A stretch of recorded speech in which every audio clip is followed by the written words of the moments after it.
بسم الله الرحمن الرحيم.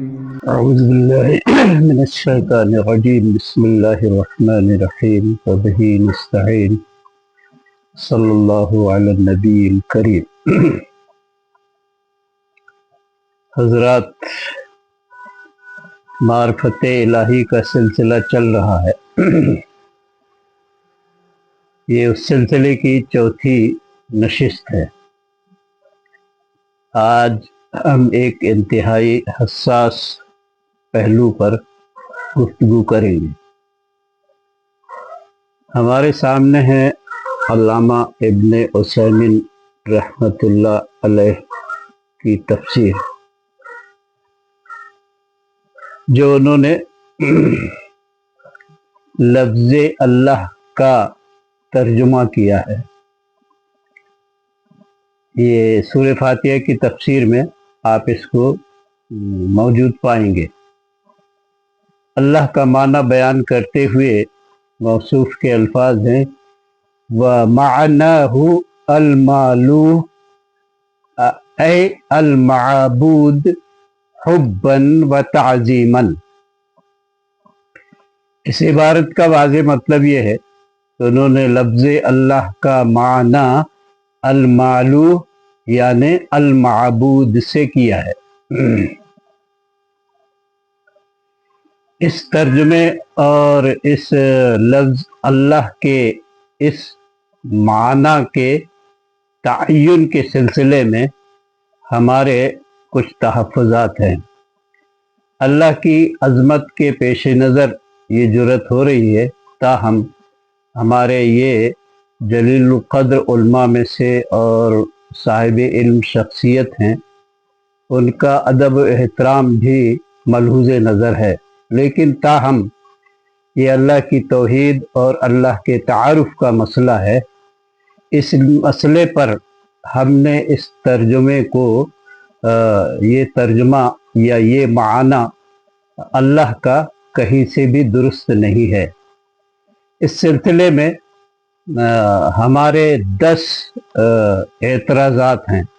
ان اعتراضات کو ہم نقل کر رہے ہیں اور اہل علم سے درخواست ہے کہ اگر کہیں غلطی محسوس ہو تو بلا جھجک ہمیں اس سے آگاہ کریں. بھائیو، لفظ اللہ یہ اسم ذات ہے اور اسم ذات ہونے کے ناطے یہ موصوف ہے اور قرآن و سنت میں کہیں بھی اس کو صفت کے طور پر استعمال نہیں کیا گیا ہے. اس لیے جب اسم ذات ہے تو اس لفظ کو اسی طرح برقرار رکھنا چاہیے جیسا کہ اللہ تعالیٰ نے اس کو مقرر کیا ہے. اللہ تعالیٰ نے ویسے ہی اس کا نزول کیا ہے. تو لفظ اللہ کی یہی شان ہے اور یہی اس کا کمال ہے، اسے اسی طرح برقرار رکھنا چاہیے. البتہ اس کا اصطلاحی اور شرعی معنی یہ ہے کہ اللہ تمام اسماء و صفات تو جمال و کمال کے مجموعے کا نام اللہ ہے. اور اس حد تک تمام اہل علم کا، ساری دنیا کے تمام اہل علم کا اتفاق ہے. اب وہ کیا بنیاد ہیں جس کی بنا پر محترم ابن عثیمین رحمۃ اللہ علیہ نے المعبود سے ترجمہ کیا ہے. یہ المعبود پر ہمارے 10 اعتراض ہیں جو ہم یکے بعد دیگرے آپ سے نقل کر رہے ہیں. پہلی بات یہ ہے کہ قرآن و احادیث میں لفظ اللہ موجود ہے بے شمار مقامات پر، لیکن اس کے ہم معنی یا اس کے وصف کے طور پر یا اس کو اسم کے طور پر المعبود کی شکل میں کہیں بھی نہیں پایا جاتا ہے.